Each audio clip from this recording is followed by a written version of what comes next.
Hi, Kylian. So good to see you. Welcome to everyone. And this is a quick update regarding our major project for SIMNI for 2024. So this time last year, probably a little bit beforehand, Kylian, you and I were scrambling to get a funding proposal together for this project off the back of the huge success of your pilot project of building veggie gardens for the Darapap village, your husband Ella's village. And off the back of your success in helping to build those out in the village, we then started to embark on this much bigger project of building a big community garden that could actually provide food source for the whole village. And we put together this funding proposal for the Brilliant Futures Fund, and we were successful in receiving that grant funding. And now, 12 months later, we have a progress update for that project, and we absolutely want to, acknowledge the SISEAP Federation for the amazing funding that they've provided. What's been fascinating is whenever you embark on a project of this size and scale, there's always going to be, contingencies and things that don't go to plan. And boy, was 2024 a year that didn't go to plan, wasn't it, Kylian? No. There's just been quite a lot that has, gone against the whole project. And then despite that, the incredible drive, determination, grit, and just never say die attitude of not just you and Ella as the project managers on site in country, but the incredible resilience of the villagers and the people that you've been working in collaboration with to get this to fruition has been quite exceptional. And as we go through the PowerPoint to update where the project is at, this project has been a real labor of love, hasn't it? And I guess, can you talk us through how the year has unfolded and what have been some of the major setbacks and challenges you've experienced, as well as I guess the big milestones and achievements and things that you're proud of, of where the project is at now at this date in December 2024? The project was it started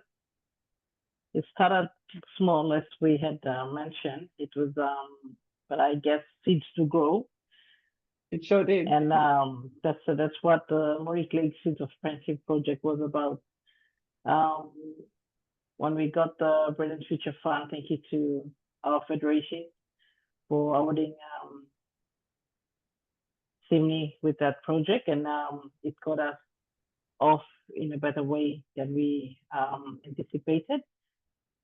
We actually had a lot of setbacks, and we actually going through one at the moment, which was our fuel crisis in Papua New Guinea. But so far, so good. We have seen the project go from strength to strength. We had one of the biggest challenges was within ourselves. Back here in Papua New Guinea, we had a lot of setbacks with the villages and the way the mentality and the cultural settings of Papua New Guinea is. We had when we had one of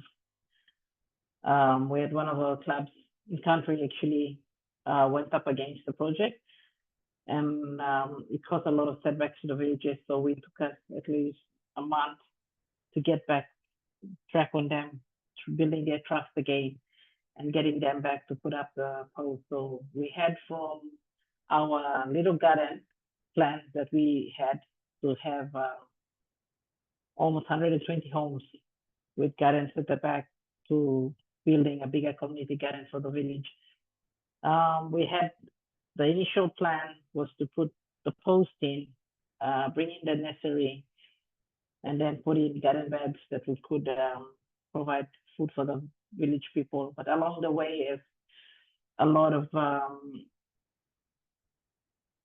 a lot of awareness being made on the project through social media, which actually got attention of some of the NGOs or the funders in the country, I would say, that actually got this project to elevate it to another angle.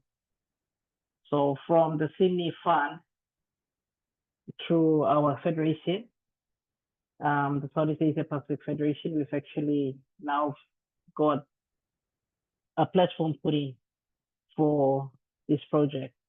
So it was through our own SIMNI fundraising and the Federation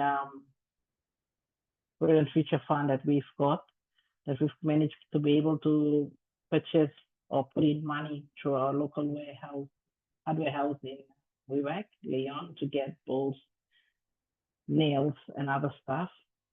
And then we also had money put through to having fuel purchase, ration purchase for the villagers, to getting awareness done, and to getting the mangroves cut for as posts, which will consist of 83 posts. And so then we've got the villagers actually. Just on that Sorry? too, Kylie, just on that with the posts. So I'm going to bring up the PowerPoint slide again, because I want to show people just the size and scale of this. As we go through, as Kylian, as you said, you know, we've got, this is a collaboration between, it's in your Darapap village, but you've got the whole district as well, and there's 5 other villages that are nearby, and your village really taking the lead on this will change how the whole region functions.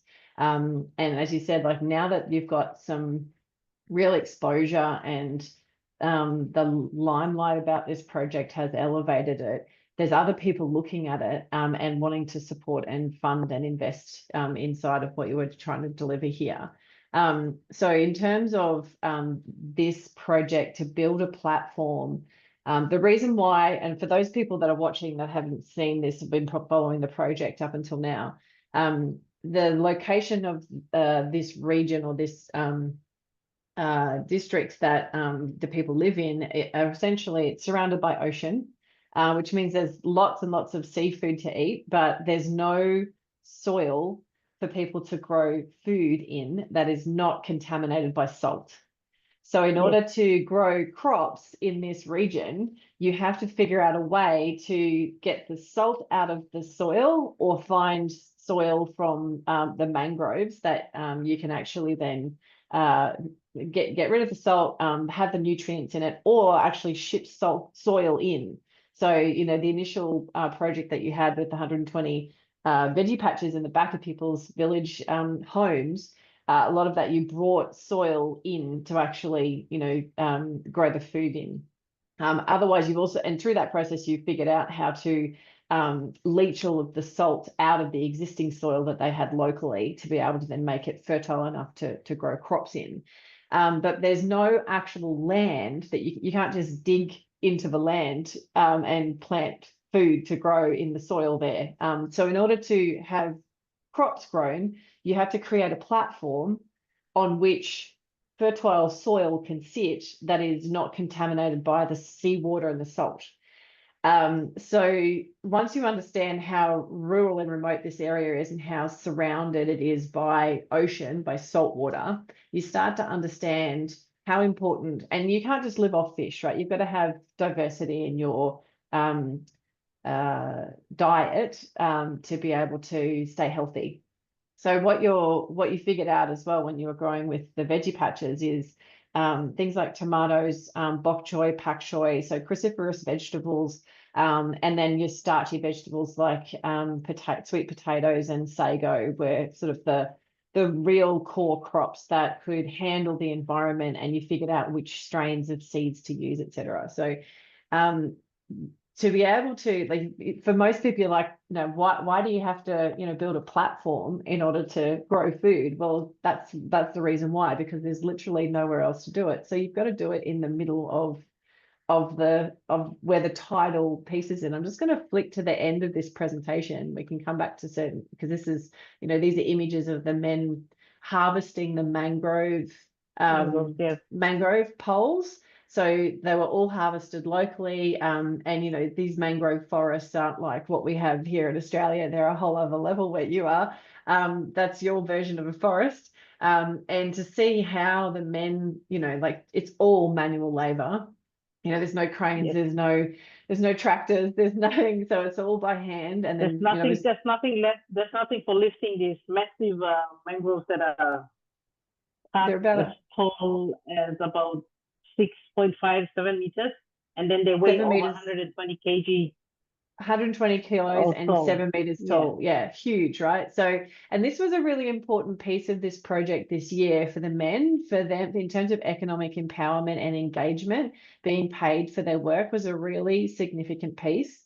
So yeah, quite an important milestone, that whole process of harvesting those coals. And then to give people an idea of the layout, so it's essentially a large platform. So you can see the dimensions here. So the vegetable garden is essentially 14.5 meters by 10.25 meters wide. So that's, and there's obviously a nursery house there. But then the real game changer this year and where this project started to jump to a whole other level was the access that you got to additional funding and another support from a different organization through government to actually, or was it through private enterprise? You can explain who's doing that, but to actually set up a desalination plant here as well. Like, can you talk a little bit about that piece? Because that's, you know, the Brilliant Futures funding and the SIMNI support, and, you know, thank you to all of our friends and family that and people through the MyCause page. Like, every bit of funds that we raised for this project has gone into the vegetable garden platform part of this project. And then the add-on bit, the extra bit, is now this desalination plant. So can you explain a little bit about how that came about and who's supporting and funding that? Yep. Okay. Through the our federation support through the Brilliant Future Fund, we've got the posting to the ground now for the vegetable garden for the community to be able to get such food from. So that's at the back of the layout that we had through our social media awareness and actually going out marketing the project. We've sat down and have with support from my elder brother's project team, an all-female team that we've written up a proposal that we passed on to gaming board. They're really keen on supporting that. That's right. So it's the gaming board, and it's also the national gaming, yeah, and the bank as well. Wasn't there a connection through to? No, it was through the National Gaming Control Board. Yeah. That it took us almost 3 months to actually get the project proposal written up with all the costings put in, and then we actually had it submitted. Yeah. It was reviewed. It was marked as a very good project that they want to embark on and support us, work with us as partners, source them as partners in this project. We've got a letter saying they've got a team that will actually come down to actually have a look at the project. So, and then they could go back to the board and get that approved. So we are on a stage of that. Our only setback is the continuous stock out of petrol in East Pacific province at the moment. That is our biggest setback at the moment. So I'm holding on to the land that waiting for that date that they could actually give it to us. So yeah, so that look at the presentation where the layout is. The vegetable garden is from, and the post and all that is basically from source limits funding that we're doing. But the front bit will come from, hopefully and prayerfully, that they'll give us this funding, then we could have the front bit for the desalination plant put in. And that will be a whole new game changer for the people of Murik Lakes, that they will finally have access to fresh drinking water.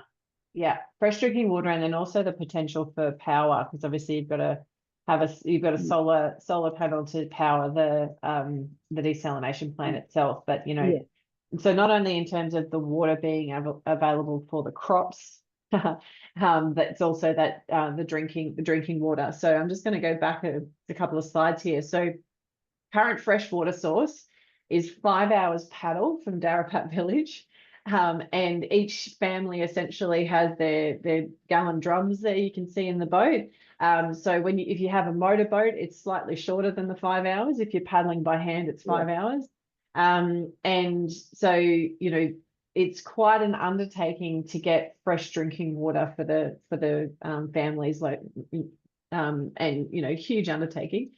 So what this would mean is, if you look at this here explains the allocated project site. So where you've got the entrance to Darapap, you've got the village here, and then the location in the centre here makes the platform and the garden and then the desalination plant accessible but also protected, and also there's other villages around, so it's a shorter trip for some of where the other, so it's a much more centralized location for everyone in the region. Yes, it will also support Cow Village, and then we've got all other people that live along and inside the mangroves, that they build houses over mangroves that now could have access to fresh drinking water. Drinking water. Yeah, it's quite incredible. So a real game changer. So another different funding source, but also a process and very complementary, very symbiotic pieces of the puzzle. And so these photos here is obviously marking out where the deck would go in the new location. And this section as well, obviously you can see the man is standing in water there, but then this point, picture down the bottom right hand corner, the tide goes out. So and these photos here are of the men actually installing the poles. The first post, yes. Yeah, so you can see the pulley system they're using, and just like the sheer manpower that's going into putting these into the ground, and quite an incredible feat in and of itself. And then how they're levering it up and putting it together, and just the sheer number of poles.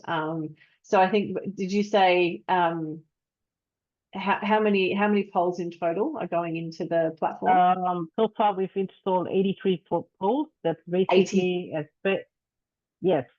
83. Sorry, not 83, 85. 85 poles yes, have been installed.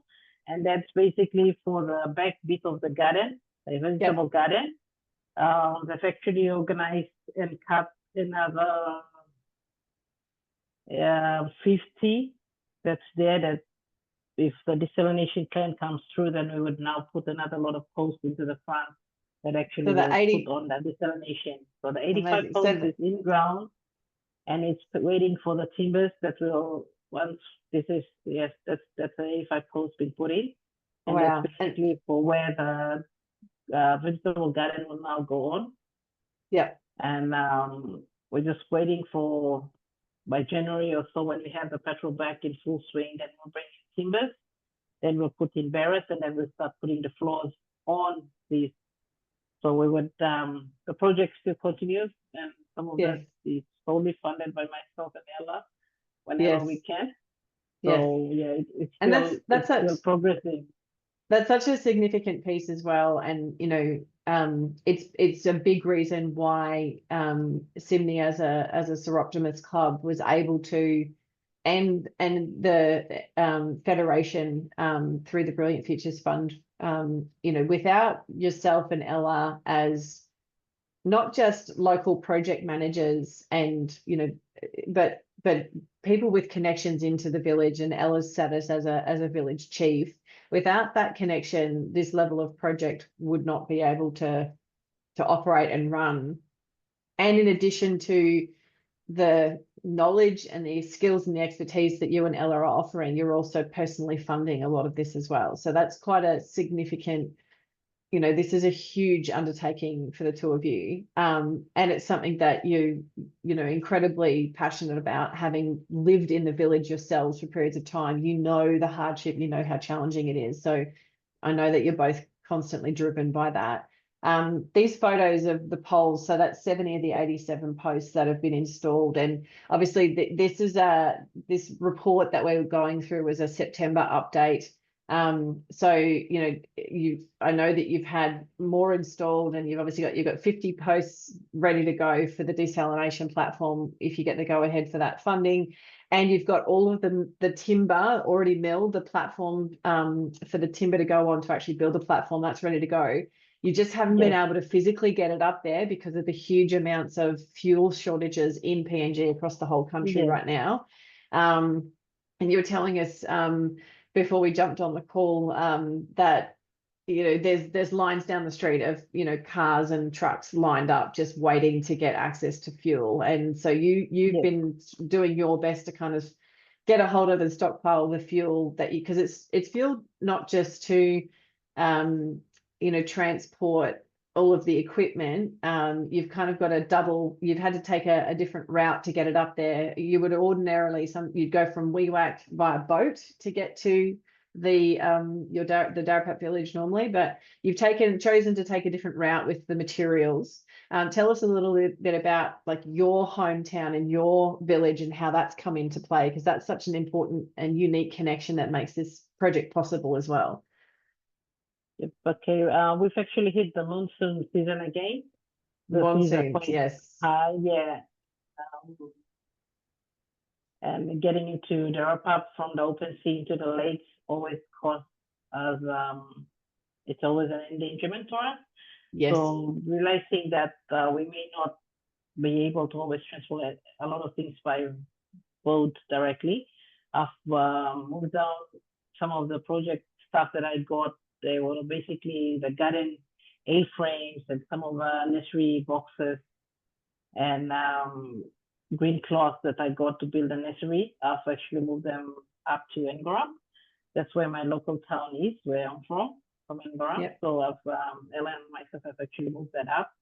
We've stopped pile that in my mom's house at the moment in Ngora, and then thank God for mums that let us stockpile stuff in their backyards. Yeah, so we'll just have it there till because getting from Ngora down Sepik River through one of the Sepik tributaries that connects into the lake, it's a lot safer than getting on the seas at the moment. I mean, from Wewak. So we've actually started stockpiling that. I have to also get back into the village after the Christmas to just get to the village women. We're trying to also raise funds in another way, and I've got fishing nets for them that they may be able to use in the village. We've got the women, they've got like the wrap-up, they've got the main village, the end of the village, they've got point like that. They've organized themselves in a location that they live in the village that they could actually use the fishing net to fish and collect extra income for the women that there. It's basically, and also organize for a dugout canoe that we have to buy from Sepik and then have it transported down. That's all while we're waiting for the Alamo to stop for the outboard motors coming. So that's another thing that we're trying to do for the women. Absolutely. That one's a really big one, is because I think back to our very first conversation, which would have been a year and a half, almost 2 years ago. I think, you were on a SIMNI club meeting call, and you were talking about, the women in the village, having to paddle, 12, 14 hours by hand overnight to get to the village, get to the market to sell their fruit and vegetables and fish that they catch as a source of income. And so just to get such food like the one we're seeing in this presentation in this picture with the sago. Exactly. And this is why I put this picture up, because it's, when you understand when you get a feel for and a picture of what you're having to negotiate through the river system in this Pacific province, just to get to the supermarket, which is essentially your local where they go to market. It's such we just take for granted that you just go to the supermarket, whereas for people living in this region that's not an option. And so I remember we talked about can we buy them an outboard motor? Can we get the women an outboard motor to put on the back of the dugout canoes that they paddle in? to shorten that time.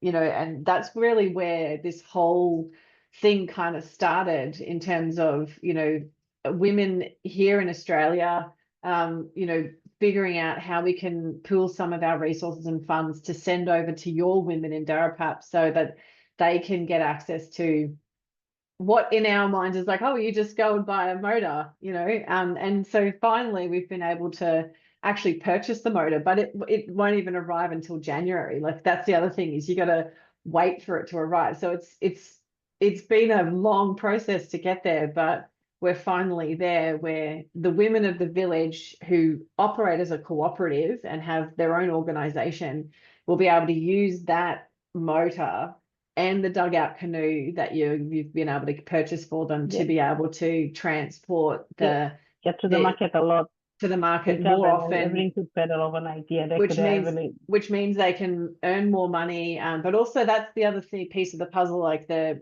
building a large platform for the village increases their ability to produce crops, which means they can make more food to feed the village. And also through the monsoon season, when you don't have access to food, or you can't even travel to get food, starvation is a real issue for your villages.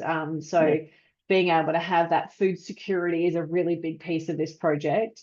And then the other piece of the puzzle is economic empowerment. So when the women are able to grow excess and then sell that excess at the market, or swap it and exchange it for extra additional things, that's actually been the game. That'll be the game changer for the women as well. And that's why this project is so important. It does so many things from one central growing platform. It enables so many other things to happen and grow in and around them as well. So I can't wait to see the picture of the women with the outboard motor in their dugout canoe, with, you know, that we dreamed of 2 years ago. And then here it is finally. But what it's taken to get there is just huge. And I think, you know, we back here in a Western, you know,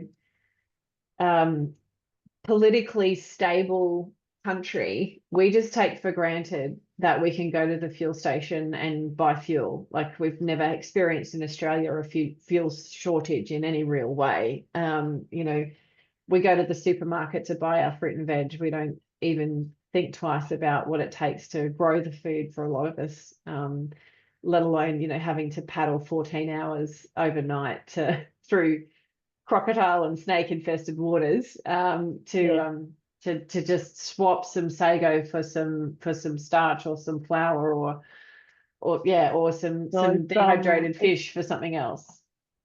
Yep. So it's every time I travel into Port Moresby, I got to get seedlings for pak choy. I will get seedlings for the tropical pak choy. So this is one of the things that it's easy for me to carry. Watermelon. It's easy for me to carry in my bag, so I can come back with it. So that's what I try to do. So when I get home to wrap up, I'll give them more seeds to plant for their pak choy. So yeah, that's what I do. You're the pak choy lady. I love it. I love it.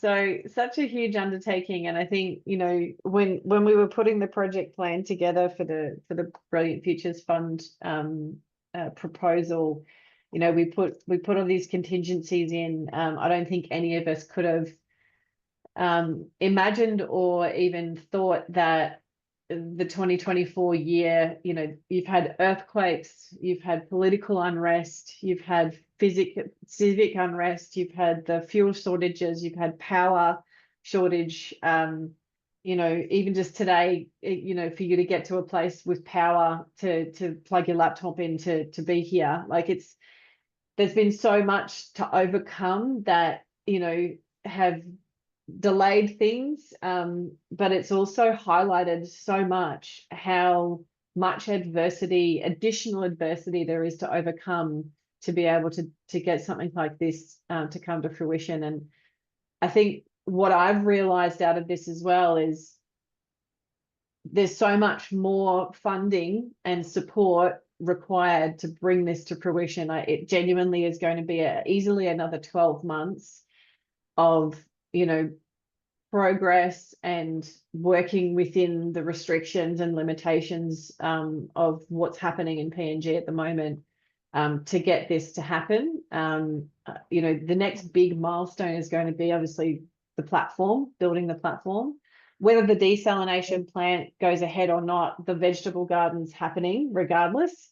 Yes, so it's happening regardless. Yeah, so that's amazing. We've got seeds, we've got all the A-frames, we've got the sweet potato stacks.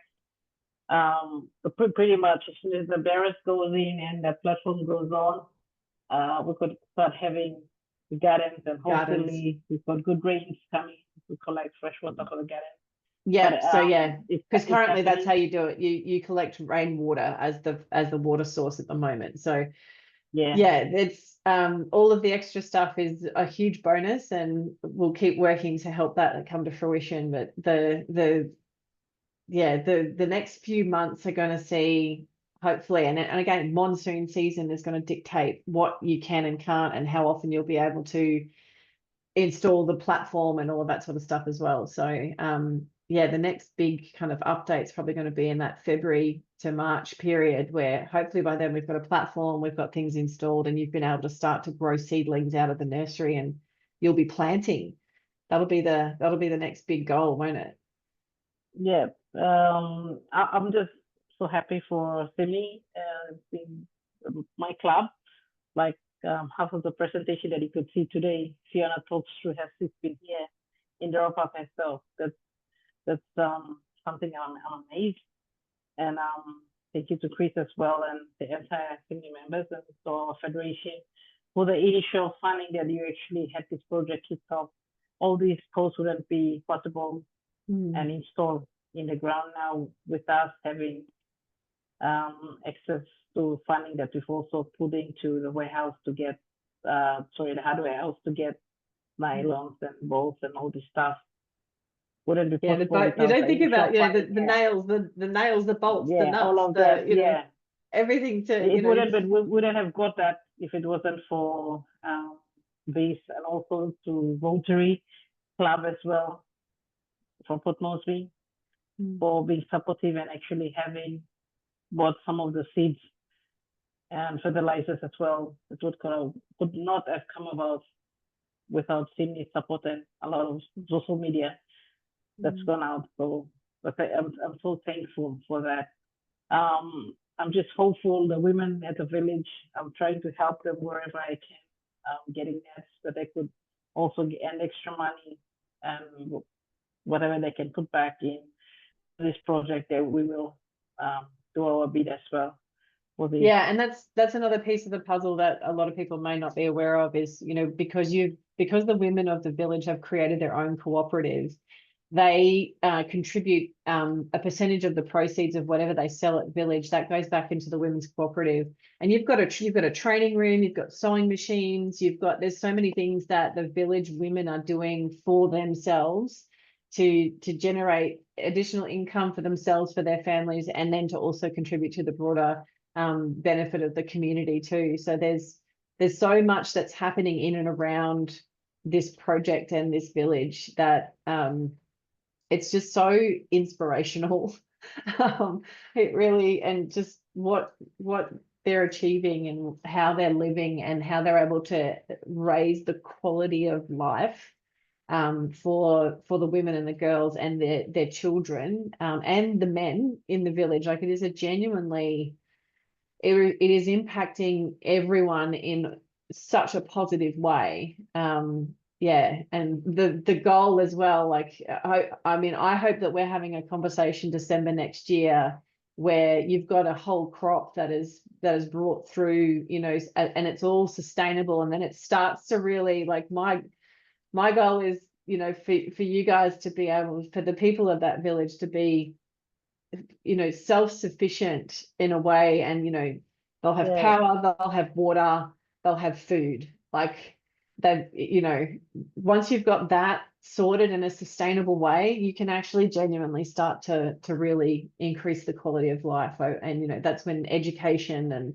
all of that stuff then starts to be possible in a way that, you know, the survival of not having access to those things up until that don't make those higher pursuits possible, because you're just spending every day surviving. So I'm looking forward to that future. That's where I think this can, well, this is why we've invested in it, because that's where we want it to go. Yeah, I want to have something by the International Women's Day to have up. It may be something good. That would be amazing. Currently also writing another project proposal for state at the moment. And it's basically to give bringing lights for the community so that they could have access to lighting in the village. Lighting. Yeah. Yeah, so it's called a Foreign Community Funding from all state that it's due 31st.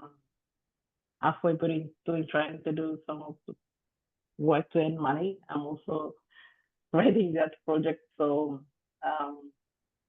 once I've got the draft up, I will also share with you and Chris, and hopefully we get that in before January 31st and see what the outcome is. But yeah. As well. Yeah, wow. Huge. Thank you so much for the update, Kylian. I really appreciate it. I just want to take a moment now as well to acknowledge the SIMNI Club will be celebrating 28 years. So our anniversary as a club is tomorrow on the 15th of December. And, you know, I think our club is such an incredible, just so unusual, quite a unique club. And one of the big things that we did this time last year as well was to offer linked membership to 42 women in the Murik province in Papua New Guinea, to essentially act as an incubator for the chartering of a new Seroptimist International Club of Murik in PNG.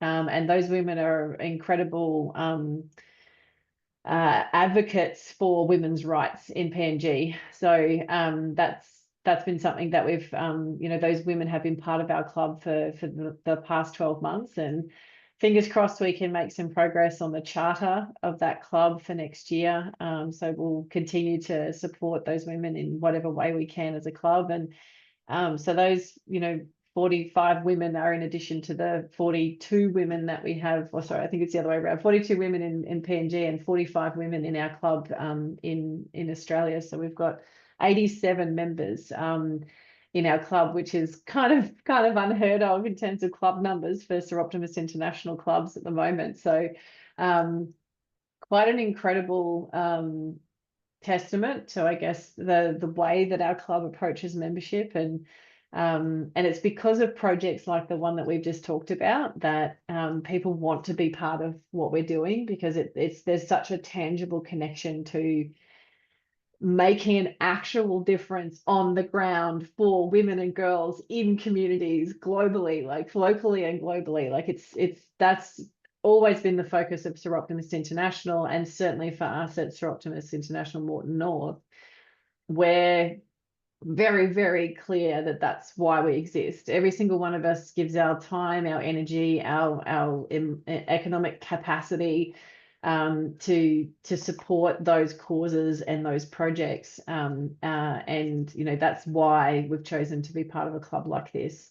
The other big projects that our club has delivered this year, we've had spearheaded by Chris Knight and hugely supported by Marnie Perner, is the Shining a Light on Invisible Illnesses. And that was yet another huge project that had incredible grant funding provided by Civic Solutions. And it is just, you know, the length and breadth, like there was over 3,500 people, you know, connected through that project. And that was about getting out to people within the Moreton Bay region and talking about invisible illnesses. So acquired brain injuries, women's gynecological health, looking at specific areas of women's gynae health that aren't necessarily talked about very often, or are taboo. There's been so many, connection points into youth, and, mental health was a big component as well. Incredible work that both Marnie and Chris, supported by a number of our, club members, just getting the word out and raising the awareness around, the many and varied illnesses that aren't obvious. You can't see them. They're under the surface. It's been a huge project, and incredibly impactful in the local community.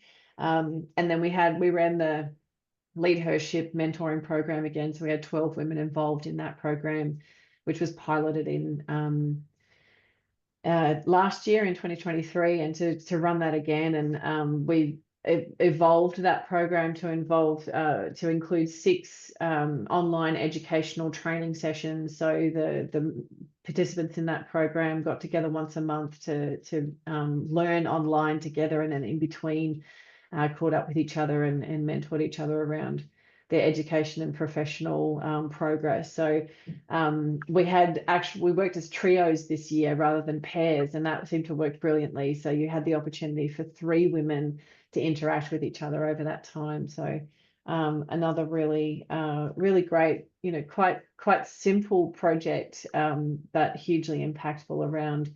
And we had a great balance of existing members and non-members in that program, and that worked as an incredible member recruitment. So I think by the end of that mentoring program, any of the women that weren't members became members. So it was such a beautiful connection and outreach process as well. So it's been a hell of a year, and quite an exceptional one for our little club. Just doing what we do, seeing a need, doing what we can to meet it, and as always, looking after each other first and foremost, riding the highs and the lows of life with each other, and in the meantime, doing what we can to help others through our broader networks of women across, not just locally, but truly globally. And thank you, Kylian, for the incredible work that you've done this year, and your consistency. You just kept showing up, when you had every reason not to, or most people would throw their hands in the air and go, this is too hard, I can't do it. Never once have you wavered, and you're such an inspiration to all of us. And we're so pleased that, we can get up underneath you and Ella and the work that you're doing for people that are genuinely making a difference to the quality of life of the people in that region, far beyond a sago or some fresh water, right? It's a small thing, but it's a huge thing. So well done to you for sticking with it. Thank you. Alrighty, so that's a wrap for our big update. But to everyone out there in the SIMNI world, and to all of our members, thank you so much for your support. For the membership you pay every year, it goes towards funding projects like this, and for your continued support in whatever capacity you are able to give. That's the key. And I wish you all and your families a safe and blessed holiday season. And look forward to seeing you all in the new year, hopefully at our International Women's Day celebration on the 2nd of March. If you haven't got tickets for that yet, go get some. But yeah, we'll keep you updated on everything that we're doing, and thank you all so much for being part of our SIMNI family, and see you in the new year. Thanks, Kylian.